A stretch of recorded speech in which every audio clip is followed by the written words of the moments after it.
Hello everyone, कैसे हैं आप लोग। उम्मीद करते हैं आप सब अच्छे होंगे। आज की क्लास में हम सॉल्व करने वाले हैं इंग्लिश लैंग्वेज का सैम्पल पेपर का सॉल्यूशन। ठीक है, इससे पहले हमने मैथ्स का कर लिया है, साइंस का कर लिया है। चलिए इसको करते हैं। सैम्पल पेपर हम लोग करते क्यों हैं? इसलिए करते हैं क्योंकि हमें पता चल जाए कि क्वेश्चन कैसा पूछा जा रहा है, किस टाइप का क्वेश्चन आपका मेन एग्जाम में आएगा। ठीक है, क्वेश्चन का लेवल क्या होगा ये आपको पता चल जाएगा।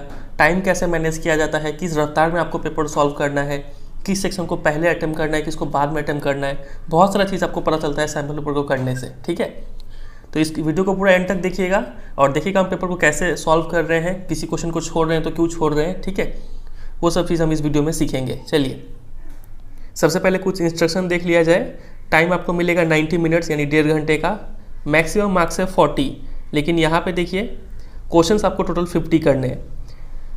लिखा हुआ है क्वेश्चन पेपर है 3 section. Section A reading section है जिसमें से 18 क्वेश्चन दिया जाएगा, उसमें से 14 क्वेश्चन आपको करने हैं। सेक्शन बी राइटिंग और ग्रामर सेक्शन है, इसमें 12 क्वेश्चन दिया जाएगा, उसमें से 10 करने हैं।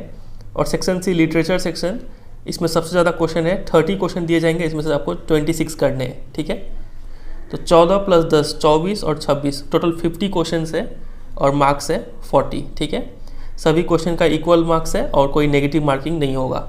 चलिए तो रीडिंग सेक्शन से स्टार्ट करते हैं। अब यहाँ पे काफ़ी सारे स्टूडेंट को डाउट आता है अप्रोच लेने में। कई सारे बच्चे यहाँ पे कंफ्यूज हो जाते हैं कि सोचते हैं कि पहले पूरा पैसेज को पढ़ के समझ ले फिर क्वेश्चन करे, या फिर पहले क्वेश्चंस को पढ़ ले फिर पैसेज पे आए। ठीक है, या फिर पैसेज और क्वेश्चन साथ साथ लेके चले। तो कौन सा अप्रोच लिया जाए तीनों में से? तो ये डिपेंड करता है सिचुएशन पे, पैसेज पे। इसलिए तो हम लोग सैम्पल पेपर सॉल्व करते हैं ताकि आइडिया मिल जाए। जो अप्रोच यहाँ पे लगा रहे होंगे यही अप्रोच मेन एग्जाम में भी लगाएंगे। ठीक है, क्योंकि पैटर्न सेम रहने वाला है। तो सैम्पल पेपर सॉल्व करने का यही फ़ायदा है। तो देखिए एक बार मान लीजिए हमारे लिए ये पैसेज नया है, कैसे अप्रोच लगाए। तो सबसे पहले एक स्टैंजा पढ़ेंगे हम। यहाँ पे छोटा सा स्टैंजा है तो 2-3 लाइन पढ़ लेते हैं। लिखा हुआ है nature is our mother our first teacher. ठीक है, the greatest lesson that she teaches us is to maintain an equilibrium in life. Nature हमें ये सिखाती है। We learn to maintain composure through our joys हो सॉरोज टीयर्स। किसी भी situation में हमें अपना कंपोजर बना के रखना है। ठीक है, शांत स्वभाव।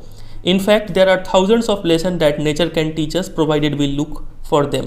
तो हमें समझ में आ गया कि ये पूरा पैसेज जो है वो नेचर के ऊपर है। नेचर क्या क्या लेसन सिखाता है उसके ऊपर बेस्ड है। ठीक है, तो एक पैसेज पढ़ने के बाद हम एक क्वेश्चन देख लेते हैं कि क्वेश्चन क्या पूछा है। और सबसे पहले इंस्ट्रक्शन पढ़ना बहुत ज़रूरी है। यहाँ पे लिखा है कि based on your understanding of the passage answer any 8 out of 10 questions by choosing the correct option. इसी पैसेज के ऊपर 10 क्वेश्चन दिए गए, उसमें से कोई 8 अटेम्प्ट करना है। ठीक है, देखिए तो according to the author what from the following is the greatest lesson being taught by nature. Nature सबसे मेन लेसन क्या सिखाती है? Balanced in our emotion, partial to joys in life, afraid of unhappiness या फिर indifferent to tears. तो nature हमें maintain करना सिखाती है, इक्विलिब्रियम कंपोजर मेंटेन करना सिखाती है। तो हमें बैलेंस रहना है हमारे इमोशन में। ठीक है, मेंटेन बैलेंस। तो option number A right answer है। तो यहाँ पे हम देखें कि एक पैराग्राफ पढ़े और एक क्वेश्चन सॉल्व हो गया। तो हमें समझ में आ रहा है यहाँ पे कि जो क्वेश्चन है वो पैराग्राफ वाइज बेस्ड है। ठीक है, तो यहाँ पे हम यही पैटर्न फॉलो करेंगे। क्वेश्चन नंबर 2 करने के लिए हम पैराग्राफ 2 पढ़ेंगे। ठीक है, ऐसे अप्रोच लेना है। क्वेश्चन नंबर 2 में ये मेंशन भी है कि ये पैराग्राफ 2 पे बेस्ड है। समझे कि नहीं समझे? और वही अगर हम क्या करते कि पूरा पैसेज पढ़ लेते फिर ये क्वेश्चन पे आते तो हमें ये फिर से ढूंढना पड़ता कि कहाँ पे ग्रेटेस्ट लेसन मेंशन किया गया है। ठीक है, उतना पूरा पैसेज दिमाग में याद रखना पड़ता। तो ये चीज़ से हम यहाँ पे बच रहे हैं। ठीक है, चलिए क्वेश्चन नंबर 2 के लिए हमें पैरा 2 पढ़ना पड़ेगा। लिखा है कि with time a sapling grows into a full grown tree. ठीक है, something so tiny and delicate develops into a strong tree capable of supporting others. छोटा सा चीज़ काफ़ी मजबूत बन जाता है। No matter how tall it grows, how much it may flourish, or how many animals and birds it may support, its roots are firmly buried from where it rose. भले ही वो tree कितना ही बड़ा हो जाए लेकिन उसका जो जड़ है जहाँ से वो ग्रो किया रहता है वहाँ पे वो काफ़ी मजबूती से पकड़ा रहता है। ठीक है, That's a lesson to keep ourselves grounded, respect and embrace our roots. तो यहाँ पे हमें लेसन मिल रहा है कि हमें भी अपने रूट्स जहाँ से हमारा जन्म हुआ है, ठीक है, वो हम्बल बिगिनिंग में वहाँ पे समथिंग गिव बैक करना है, रेस्पेक्ट शो करना है। ठीक है, उसे अपनाना है। That nurtured us into who we are. ठीक है, चलिए देखते हैं क्वेश्चन क्या है। और जब आप पैसेज पढ़ें तो आप हो सकता है कि 1-2 वर्ड आपको समझ में ना आए, हो सकता है कोई सेंटेंस ही समझ में ना आए, तो उतना टेंशन नहीं लेना है, तभी भी क्वेश्चन सॉल्व हो जाता है। ठीक है, बस पॉजिटिव एटीट्यूड के साथ आपको पढ़ते जाना है। तो क्वेश्चन है select the option that suitably completes the dialogue with reference to paragraph 2। ठीक है, डायलॉग है, जय बोलता है I have done well for myself in this school, I am the best they have, I can get admission anywhere, this is my moment. Jay बोलता है कि इस school के लिए हम बेस्ट हैं, ठीक है, मैंने सबसे अच्छा परफॉर्म किया है, ये मेरा मोमेंट है। तो सिद्ध बोलता है congratulation, just remember we should. तो सिद्ध क्या होना चाहिए यहाँ पे, देखिए हमें हमेशा क्या रखना चाहिए, become strong despite our weakness. तो ऐसा कुछ नहीं है, सेकंड पैराग्राफ के बेसिस पे जवाब देना है। तो सेकंड पैराग्राफ में हमें मेन लेसन क्या मिला था कि हमें अपने रूट्स या फिर ऑरिजिन्स को ध्यान में रखना है। तो यहाँ पे ऑप्शन नंबर सी देख रहे हैं, respect the origins from where we have grown, ये हो जाएगा यहाँ पे आंसर। ठीक है, चलिए 3 का क्वेश्चन एक बार देख लेते हैं। Choose the option that best conveys the message in I am because we are. चलिए पैराग्राफ 3 पढ़ते हैं। Then there is a message of peaceful coexistence. फिर एक नेचर जो है वो और एक मैसेज देती है, पीसफुल, शांति से सबको मिल के रहना है। ठीक है, I am because we are, मैं इसलिए हूँ क्योंकि हम है। ठीक है, मैं अकेला इस अर्थ में नहीं जिंदा रह सकता, सब लोग हैं इसलिए मैं भी रह पा रहा हूँ।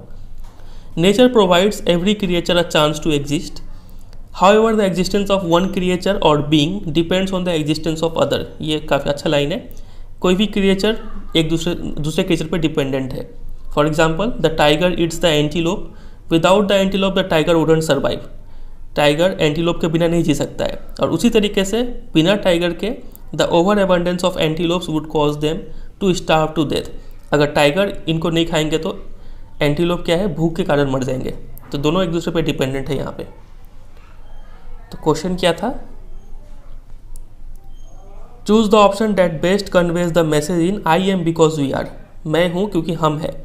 तो यहाँ पे क्या मैसेज मिल रहा है, टाइगर्स डिपेंडेड ऑन एंटीलोप नहीं, ये तो बहुत स्पेसिफिक एग्जांपल हो गया ना, हमें जनरल मैसेज देना है। तो ह्यूमंस आर डिपेंडेंट ऑन, नहीं ये भी नहीं होगा। तो यहाँ पे option number D, everyone is dependent on each other, ये हो जाएगा आंसर। ठीक है, चलिए 3 क्वेश्चन हुआ। 4, what qualities do the birds and squirrels display when they warn each others of possible danger. तो पढ़ते हैं बर्ड्स एंड स्क्विरल्स के बारे में। ये रहा, I wonder if you have noticed that when birds or squirrels see a predator, they give out an alarm call to their fellow creatures of the lurking danger। ठीक है, जब चिड़िया किसी शिकारी को देखते हैं तो वो अलार्म दूसरे को सचेत कर देते हैं। ठीक है, लर्किंग कोई हिडन या फिर आने वाला डेंजर को। They put themselves in danger to save the lives of other. Many animals like the salmon usually die after they spawn, but this doesn't stop them. One life extinguished for the betterment of other is a small price to pay। जितना समझे उसी के basis पे answer देने की कोशिश करते हैं। तो बर्ड्स और स्क्विरल्स यहाँ पे कौन सा क्वालिटी डिस्प्ले कर रहे हैं, तो डिस्प्ले कर रहे हैं कौन सा होगा, आप ही बताइए क्या होगा यहाँ पे। ऑब्जर्वेशन स्किल्स नहीं, tendency to get easily frightened नहीं, selfless assistant to help other. तो ये यहाँ पे हो जाएगा बिना कोई स्वार्थ का दूसरा का हेल्प करना। ठीक है, ऑप्शन नंबर सी। आगे मूव करें, ये भी पैराग्राफ 4 पे बेस्ड है, तो कर लेते हैं इसको। Select the option with the underline words that can suitably replace lurking. ठीक है, तो यहाँ पे लर्किंग का मीनिंग ढूंढना है, ये अंडरलाइन वर्ड से कौन सा अंडरलाइन वर्ड्स इसका मीनिंग बता रहा है। तो लर्किंग का मतलब कुछ हिडन, छिपा हुआ खतरा। ठीक है, मंडराने वाला, आने वाला। तो क्या हो जाएगा, रिमेनिंग हिडन। ठीक है, ये हो जाएगा यहाँ पे। तो 5 का हो गया ऑप्शन नंबर बी। आगे मूव करें क्वेश्चन नंबर 6। क्वेश्चन नंबर 6 में यहाँ पे पैरा 6 का जिक्र किया गया है, तो पैरा 6 पढ़ेंगे हम लोग। उससे पहले एक बार क्वेश्चन पे थोड़ा देख लेते हैं। A portmanteau word like smog is a blend of words in which parts of multiple words are combined into a new word. ठीक है, पोर्टमैंटो वर्ड ऐसे वर्ड को बोलते हैं जिसमें 2 वर्ड को मिलकर एक वर्ड बनाया जाता है। For example smoke plus fog, तो स्मॉग हो गया ये। From the options given below select a portmanteau word that appears in para 6। Para 6 में एक पोर्टमैंटो वर्ड है, उसको ढूंढना है। चलिए देख लेते हैं। Keep in mind life isn't about making list and trying to be one step ahead of others. ठीक है, life is to live, take a break, stop being a workaholic and smell the roses, do whatever makes you feel happy and most of all spend some time with nature to pick up invaluable lessons. तो यहाँ पे हमें workaholic दिख रहा है, work plus alcoholic 2 words मिल के बना हुआ है, और ऑप्शन में भी था वर्काहोलिक, तो ये यहाँ पे आंसर हो जाएगा। ठीक है, ऑप्शन नंबर बी। 7 पे आ जाते हैं। Select the qualities from paragraph 3 that the author wants us to imbibe. Paragraph 3 में कौन सा क्वालिटी हमें लेने के लिए बोला जा रहा है, देखते हैं। तो यहाँ पे मैसेज था पीसफुल कोएग्जिस्टेंस का, मिल के रहना है, और कुछ बोला गया था, और तो कुछ नहीं था, एग्जाम्पल्स दिया गया था। चलिए देखते हैं ऑप्शंस क्या क्या था वहाँ पे। तो यहाँ पे ऑप्शन में है being acceptive, passionate, emotional, resilient, perceptive. तो सबसे पहला ऑप्शन जो है एक्सेप्टिव, ये तो हमें समझ में आ रहा है, हमें सबको एक्सेप्ट करके चलना है, कोएग्जिस्ट करना है, ठीक है। तो 1 किस में है, बी और सी में 1 1 है, दोनों में से कोई एक आंसर होने वाला है। दोनों में 4 है तो 4 में दिमाग नहीं लगाएंगे, अब हमें 3 और 5 में से कोई चुनना है। 3 है इमोशनल, 5 है परसेप्टिव। इमोशनल का कोई जिक्र नहीं है, 5 ही होना चाहिए, यानी 1 4 5 ऑप्शन नंबर सी इसका आंसर होना चाहिए, ठीक है। चलिए तो इस तरीके से भी हम क्वेश्चन को सॉल्व करते हैं, जरूरी नहीं है कि हमें यहाँ पे सारा मीनिंग पता हो एग्जाम में। Question number 8, which of the following is shown by the changing of seasons.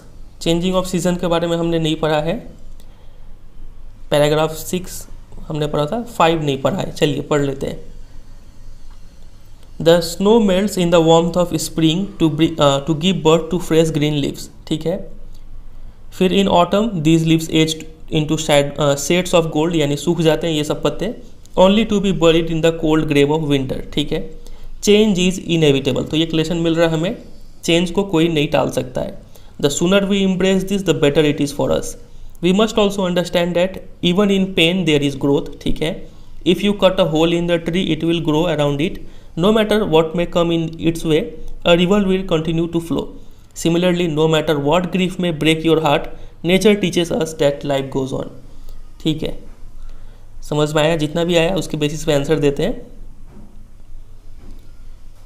Number 8, which of the following is shown by changing off season. तो चेंज इन सीजन क्या बता रहा है, बताइए क्या होगा इसका आंसर। तो इसका आंसर होगा option number D, nothing last forever. हमेशा कुछ चीज़ चेंज होते रहता है। Beauty of nature, nature creativity, all season equal, ये सब नहीं था, nothing last forever answer होगा। Number 9, what does the author advise in paragraph 6। Last para में क्या एडवाइस करते हैं, तो लास्ट पैरा में बोला गया था ये रहा, keep in mind life isn't about making list, life is to live, ठीक है। ब्रेक लेना है, नेचर को एंजॉय करना है। तो देखते हैं ऑप्शन क्या था। इंडल्जिंग इन कंपटीशन, नहीं कंपटीशन नहीं करना है। प्रायोरिटी लिस्ट नहीं बनाना है। टेकिंग लाइफ सीरियसली, ये भी नहीं करना है। Having free time for ourselves, option number D इसका आंसर हो जाएगा। और question number 10, choose the option that list the quote best expressing the central idea of the passage. इस पैसेज का सेंट्रल आइडिया बताना है। Nature she pardons no mistakes, हर ये इज ये एंड हर ने इज ने। तो यहाँ पे कुछ मिस्टेक्स का जिक्र नहीं है, तो ये तो नहीं होगा central idea. Look deep into nature and then you will understand everything better, ठीक है। हाँ ये हो सकता है। बाकी ऑप्शन भी देख लेते हैं। नेचर नेवर डिसीव्स अस, नेचर हमें कभी धोखा नहीं देता है, हम नेचर को हम अपने आप को धोखा देते हैं। तो यहाँ पे इसका कोई जिक्र ही नहीं है पैसेज में।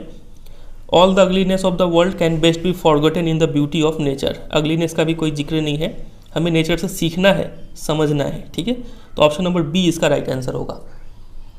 तो ये हो गया पैसेज 1। दूसरे पैसेज पे आ जाते हैं।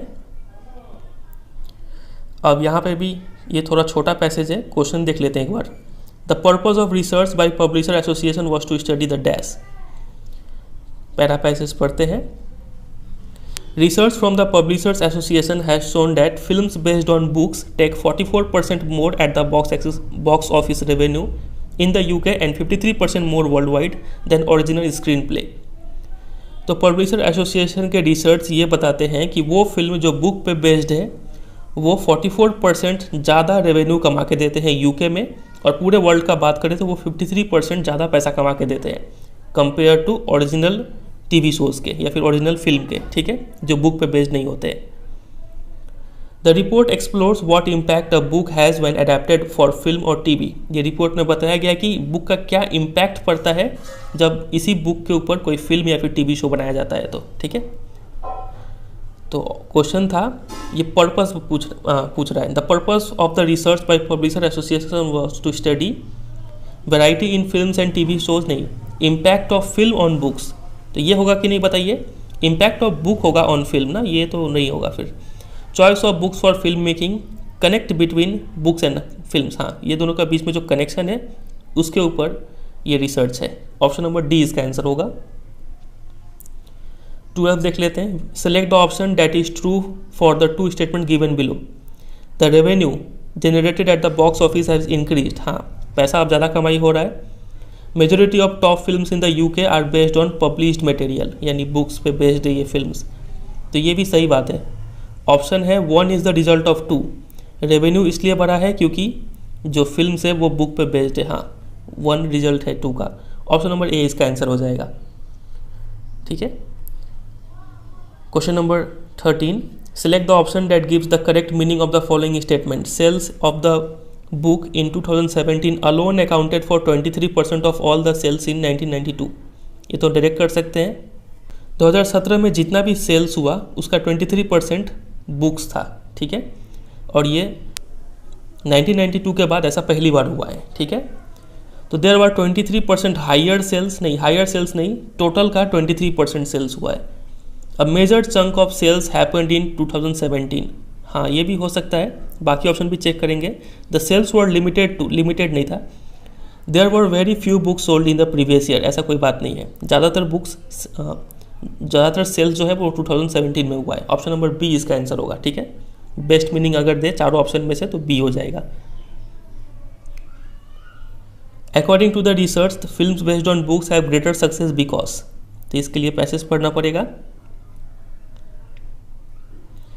द रिपोर्ट रीड्स, रिपोर्ट्स में लिखा हुआ है publish material is the basis of 52% of top UK films in the last 10 years.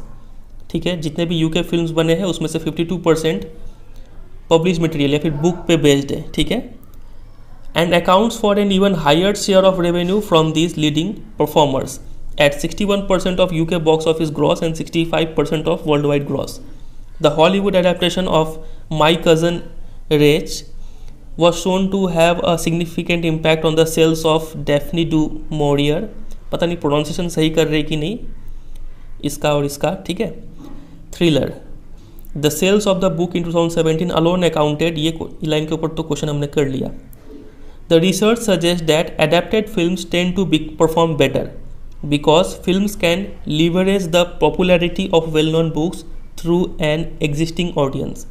तो रिसर्च में ये मेन रिजल्ट आता है कि जो वो फिल्म्स जो बुक के ऊपर बेस्ड है वो ज़्यादा अच्छा परफॉर्म करती हैं, क्योंकि एक तो वेल नोन बुक्स का पहले से पॉपुलर है तो वो पॉपुलैरिटी का फ़ायदा मिल जाता है इन फिल्म को, और साथ ही साथ जो बुक्स का ऑडियंस है वो ऑडियंस भी इसको देखना पसंद करती है, तो ऑडियंस भी एग्जिस्ट करता है पहले से ही। ठीक है, films adapted from books also tend to have a richer more fully developed story to draw on.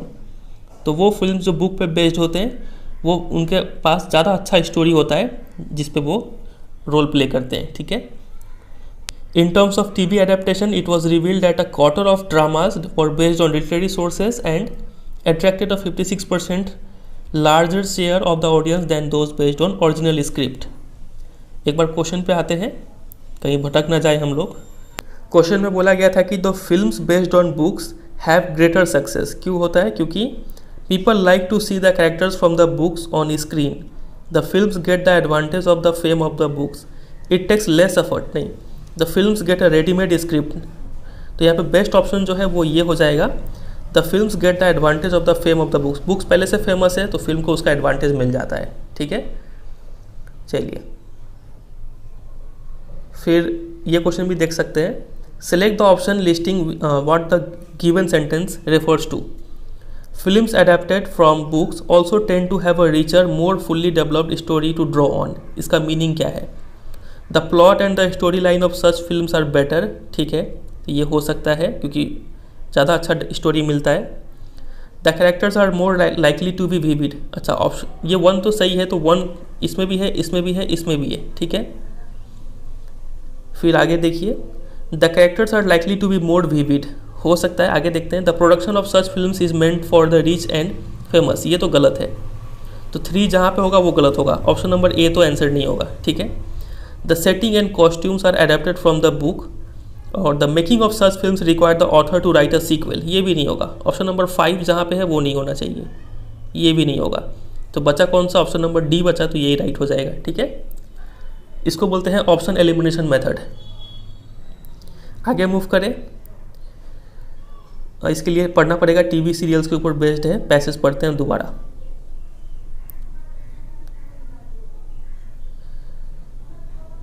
In terms of TV adaptation, it was revealed that a quarter of drama were based on literary sources and attracted a 56% larger share of the audience than those based on original script. TV का अगर बात किया जाए, इसके ऊपर film का बात किया जा रहा था। ठीक है, तो इसमें भी ऑडियंस जो है वो ज़्यादा अट्रैक्ट होती है बुक्स की तरफ। ठीक है, मतलब उस शो के ऊपर जो बुक्स के ऊपर बेस्ड है। फिर आगे देखें, 14 of the 35 high-end series produced in the UK in the period between January and September 2017 were based on books. 35 में से 14 जो सीरीज़ थे वो बुक्स पे बेस्ड थे, compared to 7 based on true stories or historical events and 5 based on pre-existing films और TV stories। ठीक है, क्वेश्चन पे आते हैं। On what from the following were the maximum TV serials in UK in the year 2017 based? तो TV serials किस पे based थे, बुक्स पे बेस्ड थे। ठीक है, 16 का ए। आगे मूव कर जाते हैं। फिर ये क्वेश्चन है, this passage list an example proving that TV dramas based on literary works have, वो टीवी ड्रामा जो लिटरेरी वर्क्स यानी बुक्स पे बेस्ड है उसका क्या होता है, increase the immediate sales of the book increase. इसके लिए पैसेज पढ़ना पड़ेगा, सेल्स का जिक्र अभी तक नहीं आया हुआ है। In the case of 2016 BBC broadcast of Night Manager, research revealed that while the novel was in circulation for over 25 years, 82% of the copies it sold were in 2016 and 17. Sales of the paperback edition remained strong in 2017 even after the series went off the air. तो यहाँ पे sales का जिक्र किया गया है। तो यहाँ पे बोला जा रहा है कि 2016 में एक रिसर्च में पाया गया कि एक नोवेल था, ये नोवेल द नाइट मैनेजर, इसके ऊपर सीरीज़ बन गया। ठीक है, तो ये नोवेल जो था 25 सालों से सर्कुलेशन में था, लेकिन 2016 में इसका 82% कॉपीज़ बिका। जब लोगों ने ये नोवेल टीवी में देखा तब जाके इसका बिक्री जो है, इस बुक का बिक्री और भी बढ़ गया। ठीक है, फिर sales of the paperback edition remain strong. 2017 में भी ये बहुत ज़्यादा बिका, जब ये series off the air show से हट गया तब भी इसका बुक बिकता रहा। ठीक है, अब इसके बेसिस पे करते हैं, ये रहा, this passage list an example proving that TV dramas based on literary works have increase the immediate sales of the book. हाँ, ये हो सकता है। और भी ऑप्शन देखते हैं, increase the sales of the book during the first screening, have no immediate impact, ये तो होगा ही नहीं। They had very little impact, ये भी होगा ही नहीं। तो increase the immediate sales book का सेल्स बढ़ जाता है। ठीक है, और question number 18, according to para 5 there is a two way relationship between the books and the screen. Last para का बात किया जा रहा है, ये रहा, in conclusion the report states that there is a strong two way relationship between the publishing and the wider creative economy.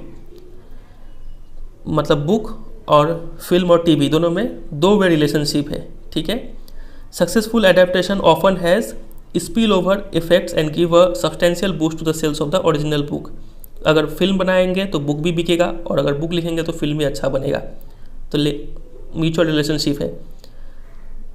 Question देख लेते हैं, तो इसका मतलब क्या है, this is so because both revolve around the same story, cater to an audience with the same taste, gain from each others popularity, belong to the creative field. यहाँ पे ज़्यादा सही ऑप्शन ये लग रहा है, दोनों ही आपस अपने अपने फील्ड में पॉपुलर है, फिल्म भी और बुक्स भी। ठीक है, तो दोनों का पॉपुलैरिटी से दोनों का फ़ायदा होता है। ऑप्शन नंबर सी इसका राइट आंसर होगा। तो यहाँ पे रीडिंग सेक्शन खत्म हो जाता है। अब आ जाते हैं writing section, grammar and writing section में। यहाँ पे आपको बहुत चीज़ सीखने को मिलेगा। देखिए, answer any 5 out of 6 question by selecting the most appropriate option for each. 19. The hospital board clearly mentioned that you dash smoke in the hospital as it is a health hazard for all. तो you can not smoke, या फिर must not smoke, या फिर did not smoke, या फिर might not smoke. सबसे पहले तो ऑप्शन छाटिए, यहाँ पे क्या क्या नहीं हो सकता है। आपको यहाँ पे स्मोक करने का ज़रूरत नहीं है, डिड नॉट स्मोक तो होगा नहीं, ठीक है, ऐसा कभी बोलते नहीं है। माइट नॉट स्मोक मतलब आपका मर्जी है, आप स्मोक कर भी सकते हैं, नहीं भी कर सकते हैं, तो ये भी होगा नहीं। आप स्मोक नहीं कर सकते, ये आपका एबिलिटी पे डिपेंड कर रहा है, तो ऐसा तो बात नहीं, एबिलिटी पे सवाल नहीं खड़ा करते। मस्ट नॉट स्पीक, ये आपका मॉरल वैल्यू पे इंसिस्ट कर रहा है, ठीक है, कि आपको यहाँ पे स्मोक नहीं करना चाहिए और मस्ट नहीं करना चाहिए, ठीक है। तो यहाँ पे ज़्यादा सही ऑप्शन नंबर बी हो रहा है। 20 there's never dash petrol left after Rahul uses the car. Rahul जब कार को यूज़ कर लेता है तो ज़्यादा पेट्रोल बचता नहीं है। तो मैनी तो हमेशा किसके लिए यूज़ करते हैं, जो काउंटेबल है उसके लिए, तो मैनी होगा नहीं। लिटल का मतलब ना के बराबर, अ लिटल मतलब थोड़ा सा, ठीक है। तो there's never much petrol left, ये ज़्यादा सही लग रहा है, ठीक है, option number A right answer हो जाएगा।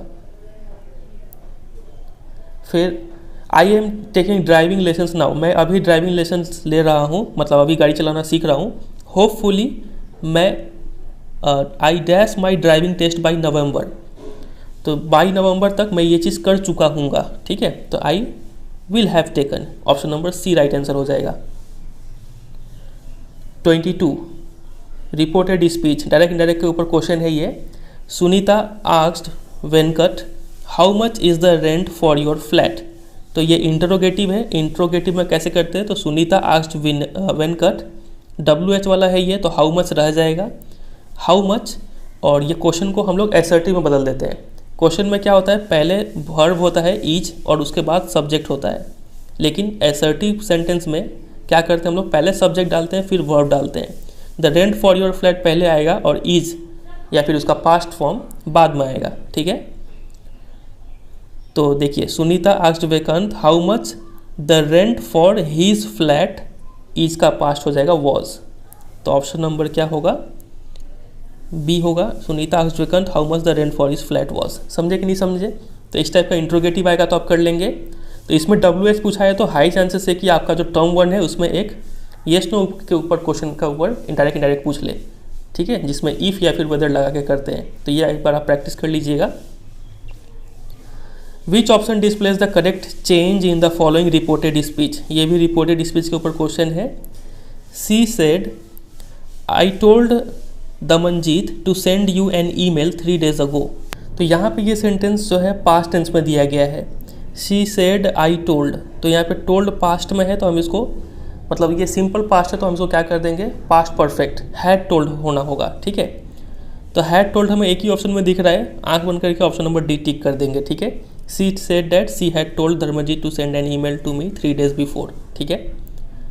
Question number 24 the dog dash under the chair before the children arrived, ये भी किसी एक काम होने से पहले कोई एक काम हो गया था, ठीक है। तो ये भी पास्ट परफेक्ट वाला टेंस के ऊपर क्वेश्चन है। तो हैड हिडन, ठीक है, the dog had hidden under the chair, ये हो जाएगा आंसर। तो यही हो गया ग्रामर। अब आते हैं राइटिंग सेक्शन पे। देखिए लेटर राइटिंग कैसे पूछा जाएगा, बहुत लोग कमेंट में पूछ रहे थे कि लेटर राइटिंग कैसे पूछेंगे। तो देखिए, write any answer any 5 out of 6 questions. You are Devashree a resident of Siliguri Assam, ठीक है, एक सिलीगुड़ी वेस्ट बंगाल में भी है जहाँ पे हम रहते हैं। You have to write a letter to the editor of a national daily drawing attention towards the difficulty faced by differently abled people at tourist places. आपको एडिटर को एक लेटर लिखना है और उसमें सब्जेक्ट क्या होगा कि जो डिफरेंशियली एबल्ड पीपल, मतलब जो विकलांग लोग हैं, उनको क्या क्या डिफ़िकल्टी फेस करना पड़ता है टूरिस्ट प्लेसेस पे, इस चीज़ के ऊपर आपको लिखना है, ठीक है। Drawing attention. चलिए, select the option with relevant aspects that Devashree should select for this letter. Letter में क्या क्या चीज़ वो इंक्लूड करेगी। तो न्यूज़पेपर का नाम ये तो देना ही पड़ेगा।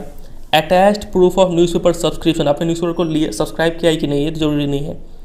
देवाश्री एड्रेस, अपना एड्रेस देना पड़ेगा, फॉर्मल टोन मेंटेन करके रखना पड़ेगा क्योंकि फॉर्मल लेटर होता है ये। Expected date of the letter receipt, ये नहीं होता है, ठीक है। तो 1, 3, 4 यानी ऑप्शन नंबर डी इसका आंसर हो जाएगा। Select the appropriate subject for this letter, इस लेटर का सब्जेक्ट क्या होगा, तो चूज़ कीजिए आप ही क्या होगा। तो अगर आपने डी चूज़ किया तो आप बिल्कुल राइट है। Inconvenience faced by differently abled at tourist spot. C क्यों नहीं होगा, क्योंकि सी कुछ ज़्यादा ही स्टेटमेंट टाइप हो गया है। Tourist places are an inconvenience to differently abled, ऐसा स्टेटमेंट नहीं लिखते हम लोग, ठीक है। अगर आपने 1-2 बार भी लिखा होगा तो आप सही समझ गए होंगे कि ऑप्शन नंबर डी ही होना है यहाँ पे। Which option should Devashree select to elaborate on the difficulties faced by differently abled. Body में देवाश्री कौन सा पॉइंट डालेगी। एब्सेंस ऑफ रैम्प, ये अच्छा पॉइंट है। अनक्लीन टॉयलेट्स, टॉयलेट्स के लिए तो चलिए हाई टिकट प्राइसेस, तो ये अननेसेसरी यहाँ पे मेंशन, हमारा मेन फोकस है डिफरेंशियली एबल्ड पीपल लोग के लिए क्या क्या डिफिकल्टी है वो लिखना है, ठीक है। हाई टिकट प्राइस तो सबके लिए प्रॉब्लम का बात है, तो ऑप्शन ए नहीं चूज़ करेंगे। बी देखते हैं अनसूटेबल विजिटिंग टाइमिंग्स, ये अननेसेसरी है यहाँ पे। सी देखते हैं एब्सेंस ऑफ रैंप, अच्छा पॉइंट है। Tourist guide untrained in sign language, ये भी काफ़ी अच्छा पॉइंट है। फिर lack of Braille script tourist pamphlet, Braille script मतलब हाथ से छू के वो लोग महसूस कर सकते हैं कि क्या लिखा हुआ है पेपर पे, ठीक है। तो यहाँ पे तीनों ही पॉइंट अच्छा है, ऑप्शन नंबर सी चूज़ करेंगे। डी में देख लेते हैं हाई टिकट प्राइस, यहाँ पे भी देखे ऑप्शन खराब किया गया है, सी होगा इसका answer. 28 Devashree share some suggestion in her letter to address the issue, कुछ सजेशन शेयर करती है। Select the option that helps her complete this suggestion appropriately, वो सजेशन देती है कि in my opinion the media can play a pivotal role in transforming people's dash and also dash against negligence of to the needs of the differentially abled at tourist spot shall go a long way in bringing about a positive change। क्या होगा सोच के बताइए। Option number A में beliefs and tradition composing songs, composing songs कहाँ से आ गया, ये तो गलत हो गया। Perception and attitude cautioning the authority डाल के देखते हैं। In my opinion the media can play a pivotal role in transforming people's perceptions and attitudes and cautioning the authorities against negligence to the needs of, बहुत अच्छा ये option है, option number B हो जाएगा यहाँ पे। Protesting against to the negligence ये नहीं होगा। इंटरैक्शंस कीपिंग मिनिमम इंटरफेरेंस नहीं, option number B best option है यहाँ पे।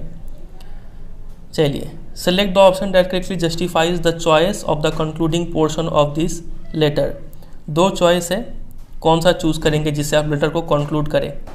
I expect the authorities to take action on this issue. Please post my thought in your newspaper.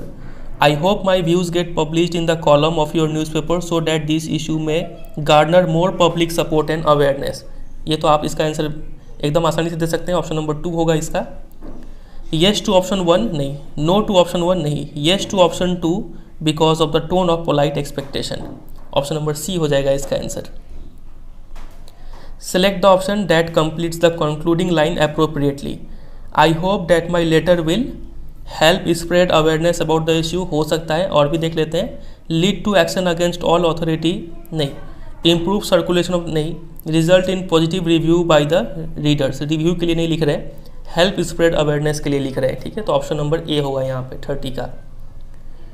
तो ये ख़त्म हो गया इसी के साथ राइटिंग और ग्रामर सेक्शन, ठीक है। अब आ जाते हैं लास्ट सेक्शन पे, literature.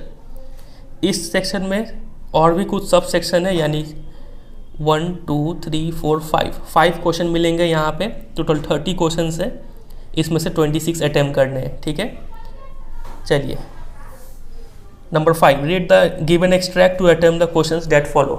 But the decades of operation and brutality had another unintended effect and that was that it produced, ये सब महान लोग, ठीक है। बोला जा रहा है दशकों तक हमारे ऊपर जो अत्याचार हुआ उसका कुछ ऐसा प्रभाव भी पड़ा जो अनइंटेंडेड, अनचाहा था। वो प्रभाव क्या था, इनके जैसे महान लोग, man of such extraordinary courage wisdom and generosity that there like may never be known again. तो इतने महान महान लोग आ गए हैं, ठीक है, इस ऑपरेशन और ब्रूटैलिटी का वजह से। क्वेश्चन देखते हैं, what was the unintended effect of long operation. Chapter तो समझ में आ गया, Nelson Mandela long walk to freedom. Unintended effect क्या था, it made the people indifferent to injustice नहीं, it made the people reject operation, it influenced a generation to fight against injustice. हाँ, injustice से लड़ने के लिए लोगों को इन्फ्लुएंस किया, इतने महान महान लोग पैदा हो गए, ठीक है। Option number C. Man of such extraordinary courage refers to the people who, क्या होगा, चूज कीजिए यहाँ पे, सबसे इजी क्वेश्चन है ये। Who demonstrated outmost strength to oppose the system, ये हो जाएगा एक्स्ट्रा ऑर्डिनरी करेज का, ठीक है। 33, Nelson Mandela compares dash to diamonds, किसको कंपेयर करते हैं डायमंड के साथ। तो इसको पढ़ने का जरूरत नहीं है, मुझे डायरेक्टली पता है, वो अपने कंट्री मैन को जो है डायमंड के साथ कंपेयर करते हैं, ठीक है। When Nelson Mandela says, I have seen men and women risk and give their lives for an idea, he means that they are, लोग एक आइडिया के लिए अपने जीवन को दान कर देते हैं, बलिदान कर देते हैं। तो क्या होगा यहाँ पे, ये लोग कैसे हैं, जिद्दी है, कमिटेड होगा यहाँ पे, ठीक है। Option number B. और 35 है, select the suitable word from the extract to complete the following. Depth, height, opposite word का पेयर है, तो कंपैशन का ऑपोजिट क्या होगा, ऑपरेशन, ठीक है। अगला पैसेज है, let me put it more clearly, since no one will believe that a 13-year-old girl is completely alone in the world and I am not, I have loving parents and a 16-year-old sister, and there are about 30 people I can call friends. I have a family, loving aunts and a good home. No, on the surface I seem to have everything except my one true friend. सब कुछ है एक दोस्त के सिवा. All I think about when I am with friends is having a good time. I can't bring myself to talk about anything but ordinary everyday things. ठीक है, समझाने का तो ज़रूरत है नहीं, आपने चैप्टर पढ़ ही रखा है. क्वेश्चन है, why does Anne feel the following, no one will believe that a 13-year-old girl is completely alone in the world. Anne ऐसा क्यों महसूस करती है कि कोई ये विश्वास नहीं करेगा कि 13 साल की लड़की इस वर्ल्ड में पूरी अकेली है. तो she knew that she had people knew she had a family, people जानते थे कि उसके पास फैमिली है, सही बात है, इसलिए एनी ऐसा फील करती थी. फिर people rejected the idea of loneliness, ये तो गलत हो गया. She had several friends, friends तो है उसके पास. She had a cheerful personality, हाँ खुश रहने वाली थी लड़की वो. Her life was comfortable, comfortable तो नहीं था. तो 1, 3, 4 यानी ऑप्शन नंबर बी हो जाएगा यहाँ पे answer. Number 37, select the most appropriate option for 1 and 2. On the surface I seem to have everything except my one true friend, कोई ट्रू फ्रेंड नहीं है.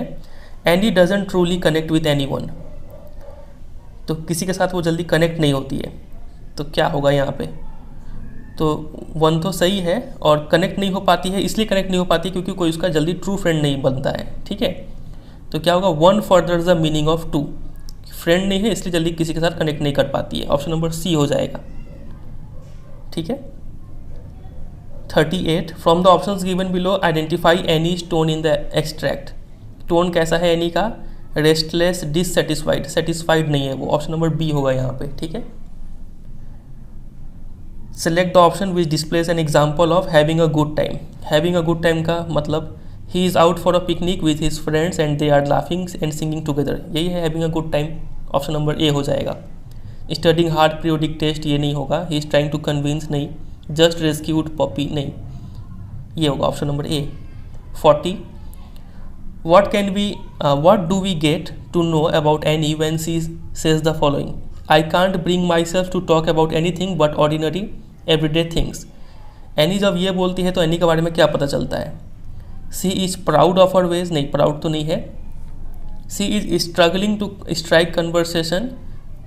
She is unsure of her own thoughts, ऐसा नहीं है. She is unable to have a satisfying conversation.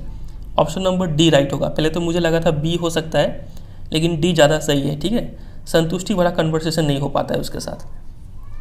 चलिए आगे move करें. 7, read the extract, attempt the questions. Money is eternal, he is learning well behind his desperate eyes.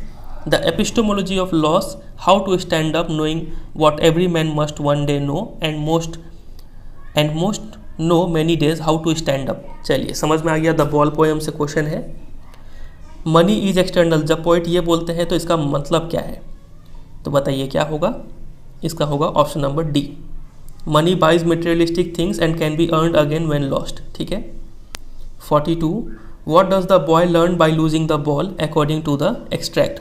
लड़का क्या क्या सीखता है, तो एक बार पढ़ लेते हैं. He is learning well behind his desperate eye, the epistemology of loss, how to stand up, knowing what every man must know one day and most know many day, how to stand up. Loss के बाद कैसे खड़ा होना है ये सीखता है लड़का. तो देखते हैं. Loss is an unavoidable truth of life, सही बात है, लॉस तो होगा ही. Material object can be replaced, ये मेंशन नहीं है. मनी कैन बाई हैप्पीनेस, नहीं. Losses in life can be prevented with care, नहीं. लाइफ कंटिन्यूज डिस्पाइट लॉस, तो यहाँ पे 5 भी सही हो रहा है क्योंकि लॉस के बाद भी लाइफ चलता है. तो 1 और 5 यहाँ पे हमें दिख रहा है. ऑप्शन नंबर 1 में हमें 2 भी लेना पड़ेगा. ठीक है, तो material objects can be replaced. चलिए इसको भी मान लेते हैं. 1, 2, 5 इसका ऑप्शन नंबर ए आंसर हो जाएगा. 43, the boy is learning how to stand up. This means he is learning to be dash in the face of difficulty. How to stand up का मतलब हाउ टू बी रेजिलियंट. ठीक है, option number B होगा यहाँ पे. Which option list who is speaking this line, कौन ये line बोल रहा है, तो सबको पता है observer. According to the poet, from whom do we mostly learn about loss? कहाँ से हम लॉस के बारे में सीखते हैं? तो एक्सपीरियंसेस से। काफ़ी इजी क्वेश्चन थे ये। आगे मूव करें। Read the extract. I followed casually, hello again he said, I gave him my most appealing smile. The thieves story का क्वेश्चन है ये। I want to work with you, I said. चलिए question देखते हैं पहले, फिर आगे पढ़ेंगे। Even though Hari Singh followed Anil casually, it was a या फिर एन। हरी अनिल को कैजुअली फॉलो कर रहा था, लेकिन ये सोच समझ के किया गया साजिश था, ठीक है। तो staged move, option number B होगा यहाँ पे। From the following option identify Hari's intention behind the appealing smile. वो ऐसा स्माइल क्यों करता है? इंटेंशन क्या है उसका? डिसीट, धोखा देना है उसको, अनिल को, ठीक है, चोरी करना है उससे। 48 select the option listing Anil's characteristics as revealed in the extract. अनिल को कैसा कैरेक्टरिस्टिक्स है? तो अनिल को हमें पता है अनअज्यूमिंग है वो, काइंड भी है, डिटरमाइंड तो नहीं है, नेव मतलब इनएक्सपीरियंस्ड, तो 1 2 4, ह्यूमरस तो नहीं है, ऑप्शन नंबर सी हो जाएगा यहाँ पे। 49 select the most appropriate option based on 1 and 2। Number 1 Anil gave his meal to a stray dog, सही बात है। Hari Singh did not know how to cook, ये भी सही बात है, तो ये तो नहीं होगा, ये भी नहीं होगा। 2 इज़ द रिजल्ट ऑफ 1, नहीं, कुत्ता को दिया इसका नहीं, इसका ये होगा option number C. 2 is the cause for 1। Hari Singh को खाना नहीं आता है, खाना बनाना नहीं आता है, इसीलिए वो कुत्ते को दे देता है अनिल, ठीक है, सी होगा इसका answer. 50 the phrase hung around suggest that Hari Singh continue to, hung around मतलब वहीं पे मंडराना, लिंगर, ठीक है। आगे मूव करें 51 पे। Lencho is dash when he says what there that's what they say no one dies of hunger. तो लेंचो यहाँ पे क्या फील कर रहा है?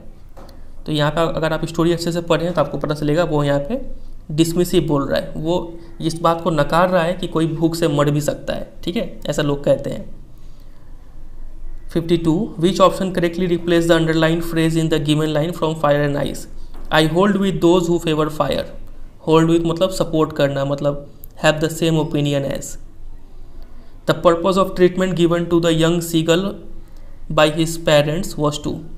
उस यंग सीगल के पेरेंट्स उसे क्या सिखाना चाहते हैं? बताइए इसका आंसर क्या होगा? तो teach him a lesson about importance of food नहीं, इनकलकेट ओबीडियंस नहीं, to let him overcome his fear, हाँ, क्योंकि डर को मारेगा तभी तो वो उड़ पाएगा, option number C. 54 Peggy often gave a nudge to one of her friends when she spoke to Wanda in the schoolyard. This meant that she wanted her friend to, बताइए क्या होगा? Stop talking to Wanda नहीं, observe and partake in the joke on Wanda, option number B होगा, ठीक है। वो चाहती थी कि उसके दोस्त लोग भी वेंडा का मजाक उड़ाए। 55 in the poem Dust of Snow which negative symbols have been used to create a positive effect। तो नेगेटिव सिम्बल्स 2 ही थे, हमें अच्छे से पता है, हेमलॉक ट्री और क्रो। 56 पे आते हैं। Mandela refers to liberty as new born because, नया नया आज़ादी मिला है मतलब, had recently been attend with lots of struggle, B, काफ़ी easy question. 57 in the poem a tiger in the zoo what does the tiger's quiet rage indicate. तो tigers का quiet rage क्या इंडिकेट करता है? It indicates that the tiger's anger is suppressed, ठीक है, इसलिए वो शांत है। Identify the option that aptly describes Griffin. Griffin जो कौन से थे? ये एक साइंटिस्ट थे जो अपने आप को इनविजिबल कर लिए थे।